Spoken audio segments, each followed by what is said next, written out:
আপনি কি আপনার সাবকনশিয়াস মাইন্ডকে অ্যাক্টিভ করতে চান অথবা চান যে সাবকনশিয়াস মাইন্ড আপনার হয়ে কাজ করুক? আমার আগের ভিডিওতে আমি সাবকনশিয়াস মাইন্ডকে অ্যাক্টিভেট করলে কি কি উপকার হয় জানিয়েছিলাম। তো আজকে শুরু করা যাক সাবকনশিয়াস মাইন্ডকে অ্যাক্টিভেট করার প্রসেস।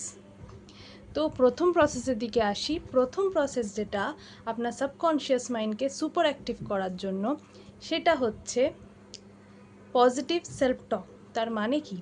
তার মানে হচ্ছে যে আপনি যেটা চান সেটার ব্যাপারে আপনাকে কথা বলে যেতে হবে।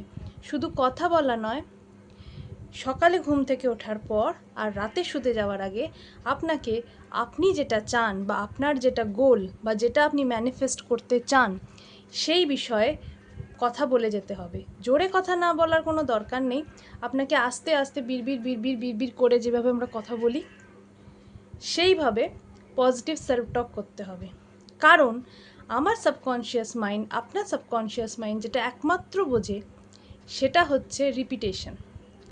কেন রিপিটেশন? রিপিটেশন মানে যদি আপনি আপনার সাবকনশিয়াস মাইন্ডকে আপনার গোলের ব্যাপারে বারবার জানাতে থাকেন, তখন সেটা আপনার সাবকনশিয়াস মাইন্ডে রেজিস্টার্ড হয়ে যায়। আর যখন কোনো কথা সাবকনশিয়াস মাইন্ডে রেজিস্টার্ড হয়ে যায় বা সাবকনশিয়াস মাইন্ডের মধ্যে বসে যায়, তখন সাবকনশিয়াস মাইন্ডের একটাই কাজ, সেটা হচ্ছে সেটাকে সত্যিতে পরিণত করা।